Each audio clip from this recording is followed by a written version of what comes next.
Mes parents ont volé mes 36 000 $ de fonds d'études pour ma sœur. Quand j'ai refusé, maman a crié « Quitte l'université ». J'ai donc tout raconté à grand-mère et dévoilé leurs mensonges. Maman et ma sœur sont restées silencieuses. Je m'appelle Laurie, et j'ai une sœur jumelle, Margot. Vous pourriez penser qu'être jumelles nous rend proches, mais ce n'est pas du tout le cas. Nous sommes nés le même jour, mais c'est là que s'arrêtent nos similitudes. Dès le début, il était clair que je n'étais pas ce que mes parents attendaient. Ils n'avaient prévu qu'un seul bébé, et j'imagine que j'étais celle en trop, l'inattendue.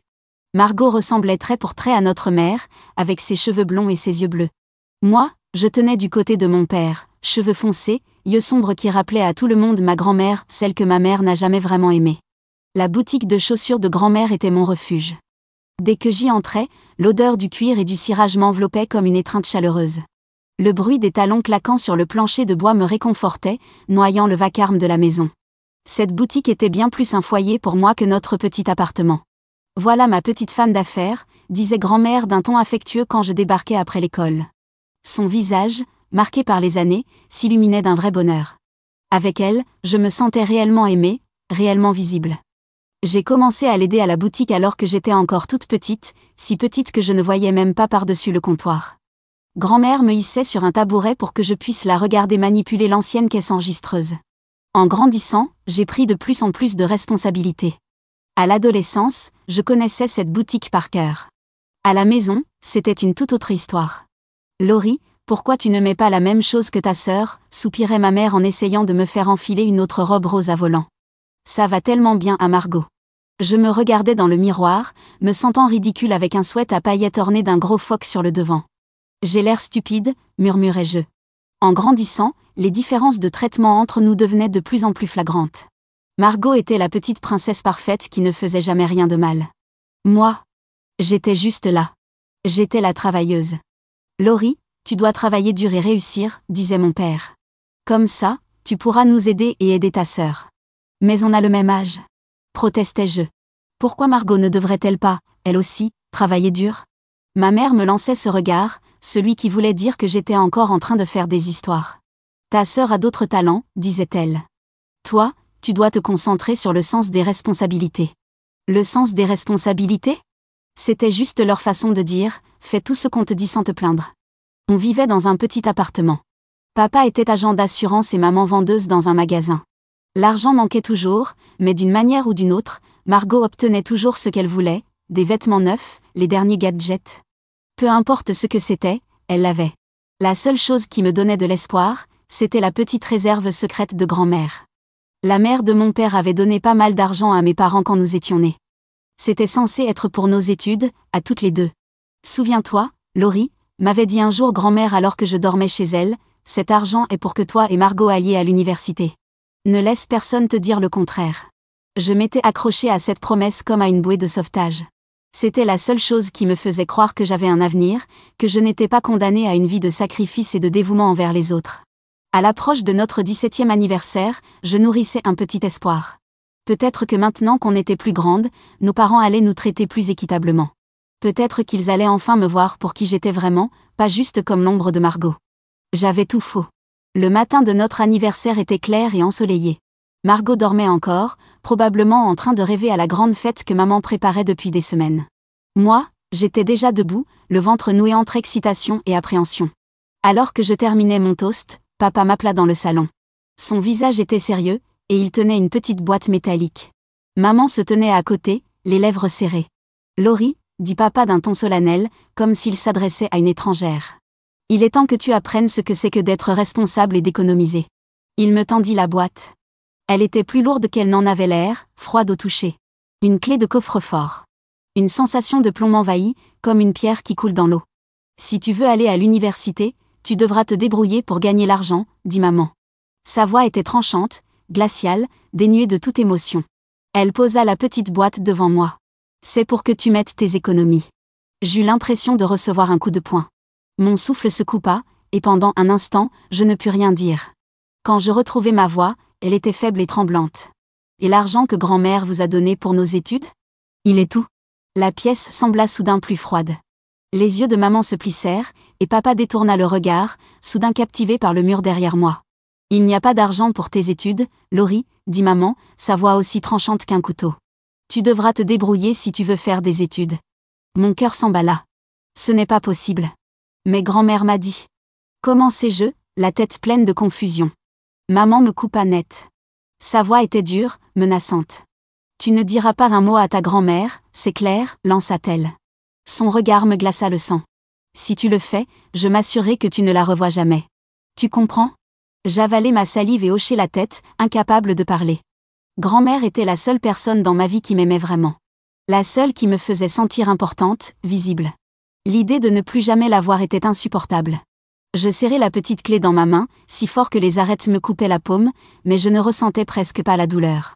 Pendant ce temps, l'appartement bourdonnait d'excitation. Les amis de Margot remplissaient chaque recoin de la pièce, riant et bavardant bruyamment. Je restais dans la cuisine, invisible. Maman avait été claire. Je n'avais pas le droit d'inviter qui que ce soit. C'est la soirée de Margot. Laurie, viens, c'est l'heure du gâteau, appela papa, trop joyeux, comme s'il essayait de cacher la vérité. À contre-cœur, je marchai vers le salon. Margot était assise devant un énorme gâteau, le visage illuminé par la lumière des bougies. Tout le monde se mit à chanter. Elle ferma les yeux, fit un vœu et souffla les bougies. La pièce éclata en applaudissements et cris de joie. Je pris le couteau et découpai le gâteau en silence, distribuant les parts aux amis de Margot. Personne ne remarqua ma présence. Enfin, je me servis une petite tranche pour moi. Le glaçage du gâteau était bien trop sucré, me tordant l'estomac. Puis j'ai remarqué que maman et papa échangeaient un regard. Je connaissais ce regard. Cela signifiait qu'une grosse annonce allait tomber. « Margot, chérie, on a une surprise pour toi », dit papa avec un grand sourire. « Viens avec nous jusqu'au parking », ajouta maman, la voix pleine d'excitation. Margot sauta de sa chaise, les yeux brillants d'anticipation. Elle sortit presque en courant, suivie de près par maman et papa. 15 minutes plus tard, elle rentra dans l'appartement, le visage rayonnant de bonheur. Elle brandit un trousseau de clés de voiture qu'elle faisait tourner autour de son doigt. « Maman et papa m'ont offert une voiture !» s'écria-t-elle, la voix débordante d'enthousiasme. « Tu te rends compte ?» La pièce explosa en cris de joie. Ses amis coururent vers elle en riant, l'embrassant, lui demandant de la leur montrer. Moi, je restais là, les doigts toujours serrés autour de mon assiette vide. Ils avaient acheté une voiture à Margot, et moi? Tout ce que j'avais eu, c'était une clé pour une boîte vide. « J'ai les meilleurs parents du monde », s'écria Margot, sautillant jusqu'à l'endroit où j'étais assise. Elle agita les clés de voiture devant mon visage, un grand sourire aux lèvres. « Alors, sœurette, qu'est-ce que tu m'as offert pour notre anniversaire ?» Je la fixai, l'esprit complètement vide. Une voiture. Il lui avait offert une voiture. Et moi? Une boîte de dépôt vide et un avenir rempli de dettes. « Alors ?» insista Margot, son sourire devenant narquois. « Où est mon cadeau ?» Quelque chose en moi s'est brisé. « Mon absence », dis-je en me levant si brusquement que ma chaise faillit tomber. « Voilà mon cadeau pour toi. Profite-en bien. » Je quittai la pièce en trombe, sans prêter attention au silence soudain qui m'entourait. Les mains tremblantes, je sortis ma valise et y balançai des vêtements à la hâte. « Laurie, qu'est-ce que tu fais ?» demanda maman depuis l'embrasure de la porte. Elle semblait plus agacée qu'inquiète. « Je pars », dis-je sans la regarder. « Je vais chez grand-mère. » Je la bousculai légèrement en passant, traînant ma valise derrière moi. Elle m'attrapa le bras, ses doigts se resserrant sur mon poignet. « N'oublie pas », siffla-t-elle, « pas un mot à ta grand-mère à propos de la voiture ou de l'argent pour l'université. » Compris? Je retirai violemment mon bras et sortis sans dire au revoir. Personne ne tenta de m'arrêter. Le trajet en bus jusqu'à chez grand-mère me parut interminable. Quand j'arrivai enfin, le soleil commençait à se coucher et l'air du soir était frais. Grand-mère ouvrit la porte, la surprise et l'inquiétude se peignant sur son visage. « Laurie, que fais-tu ici, ma chérie ? Je pensais que tu serais en train de faire la fête avec tes amis. » Évidemment. Encore un mensonge de maman. « Je voulais juste te voir », marmonnai-je, soudain épuisé. « Je peux rester ici ce soir ? » « Bien sûr, ma chérie », dit-elle doucement en s'écartant pour me laisser entrer. Cette nuit-là, alors que je m'allongeais dans le calme de la chambre d'amis, les événements de la journée tourbillonnaient dans mon esprit. La boîte vide, la voiture, la fête, tout semblait irréel, comme un mauvais rêve. J'avais envie de tout raconter à grand-mère. De tout lui déballer. Mais la menace de maman résonnait encore dans ma tête. Je ne pouvais pas risquer de perdre grand-mère. Elle était tout ce qui me restait. Le lendemain matin, Pendant que grand-mère s'activait dans la cuisine à préparer le petit déjeuner, une idée germa dans mon esprit. Je pris une grande inspiration et parlai.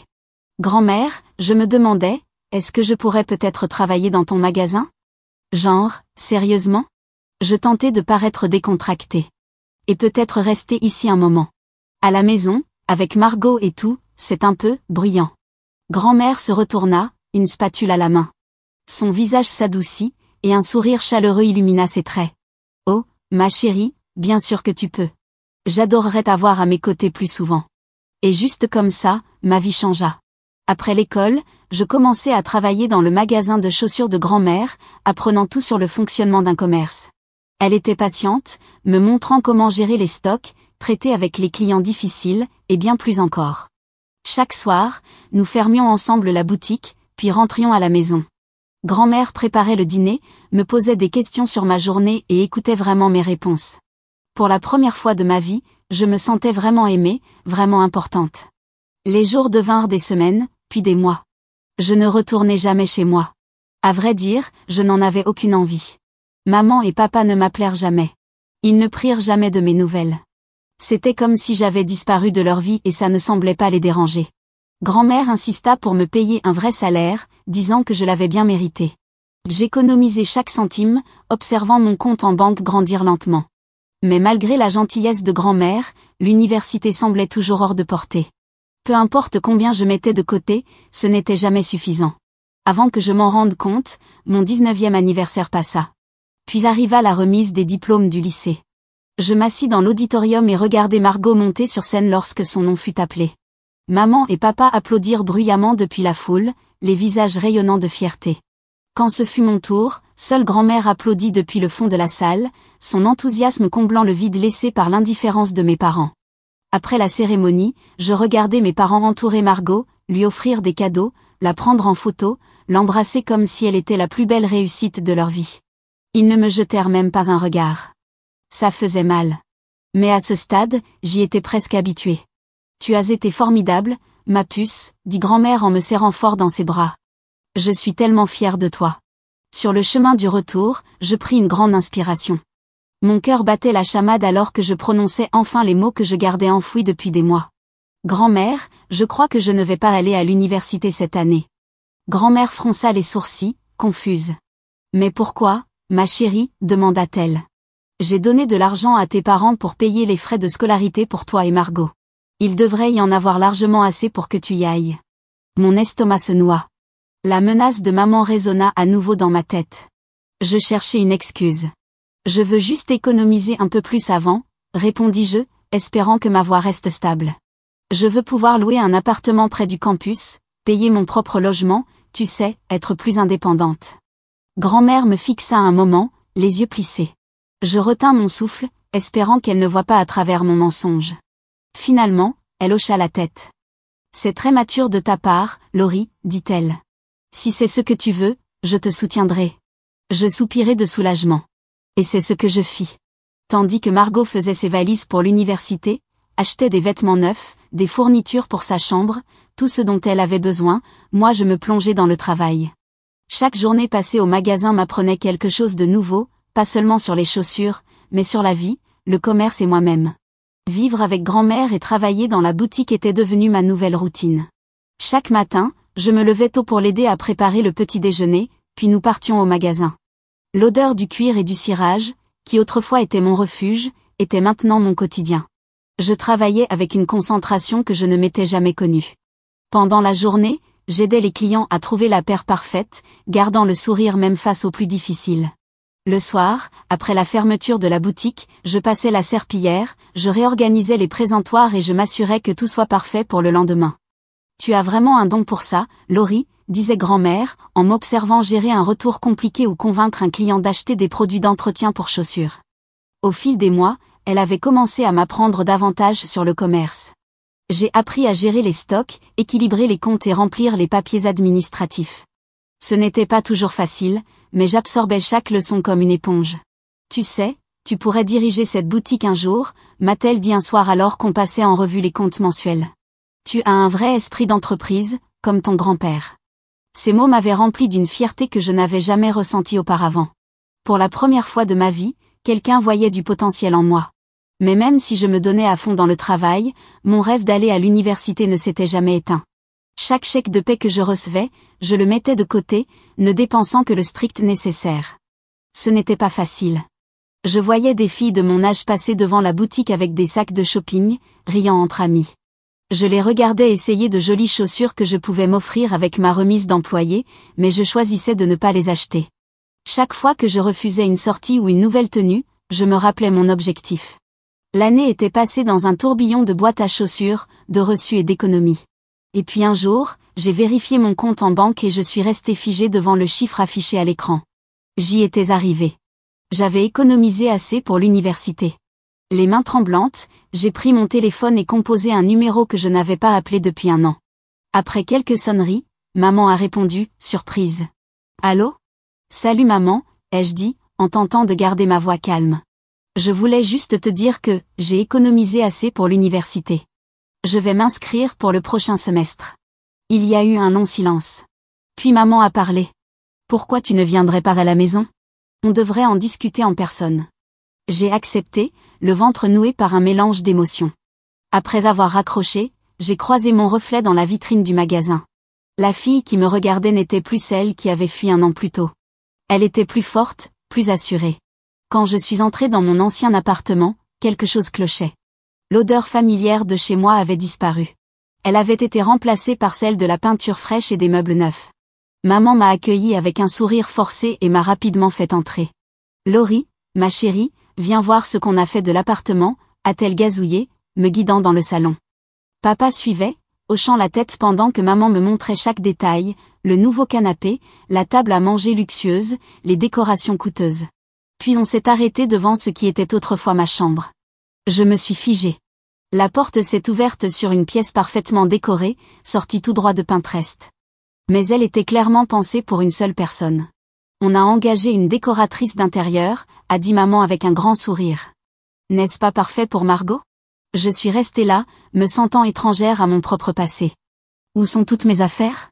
Ai-je demandé, la voix à peine audible. Mes livres, mes photos, tout ce que j'avais laissé ici. Maman et papa ont échangé un rapide regard. Oh, chérie, a dit maman d'une voix trop douce, trop fausse. On a dû se débarrasser de toutes ces vieilleries. Tu comprends, n'est-ce pas? Il fallait faire de la place pour une nouvelle énergie. J'ai eu l'impression qu'on venait de me frapper à l'estomac. Des années de souvenirs, des morceaux de ma vie, jetés comme des déchets. J'ai cligné des yeux pour retenir mes larmes. Pourquoi m'as-tu demandé de venir? J'ai réussi à articuler, la voix stable malgré le chaos en moi. Le sourire de maman a vacillé une seconde. Allons nous asseoir, d'accord? Je vais nous faire du thé. Avant que je m'en rende compte, j'étais assise au bord du canapé, une tasse de thé devant moi, accompagnée d'une assiette de mes biscuits préférés. Ils avaient le goût de poussière dans ma bouche. La voix de maman est devenue douce, précautionneuse. Laurie, chérie, on a un petit souci. Je n'ai rien dit. J'ai attendu. C'est à propos de Margot. Elle a hésité, puis a continué. Elle a décidé que l'université, ce n'était pas pour elle. Elle a abandonné après un an. Je suis restée figée. Tout cet argent gaspillé. L'argent qui était censé être pour nous deux. Le truc, a repris maman sans me regarder, c'est qu'on a besoin d'un peu d'aide. Environ 36 000 $. J'ai failli m'étouffer avec mon thé. Quoi? Mais, c'est presque tout ce que j'ai économisé pour l'université. Maman a poussé un soupir, tendant la main pour me tapoter la sienne. J'ai serré les poings pour ne pas la retirer brusquement. Laurie, tu as vraiment besoin d'aller à l'université? Sa voix dégoulinait de fausse compassion. Tu t'en sors très bien à la boutique de grand-mère. Et en vivant chez elle, tu n'as pas beaucoup de dépenses. Ma tête tournait. Je n'arrivais pas à croire ce que j'entendais. Maman s'est penchée légèrement, baissant la voix comme si elle me confiait un secret. Margot a besoin d'un appartement. Elle a un petit ami maintenant, et ils veulent vivre ensemble. On s'est dit qu'on pourrait utiliser l'argent comme acompte pour un crédit immobilier. Elle s'est arrêtée net, réalisant soudain ce qu'elle venait d'avouer. Ses yeux ont fui vers papa, dont le visage s'était durci. Le silence est tombé, lourd, épais, rempli de vérités non dites. J'ai pris une grande inspiration, retenant la tempête d'émotions qui menaçait de m'engloutir. Puis je l'ai regardé droit dans les yeux et j'ai dit. Non. Je suis restée droite, plus ferme que je ne l'aurais cru. Non. Je ne vous donnerai pas cet argent. Le visage de maman a changé instantanément. Elle est devenue pâle, puis rouge de colère. Ses yeux se sont plissés, pleins de rage. Pourquoi vous ne vendez pas la voiture de Margot? Ai-je continué? Ou utilisé l'argent que grand-mère vous avait donné pour mes études?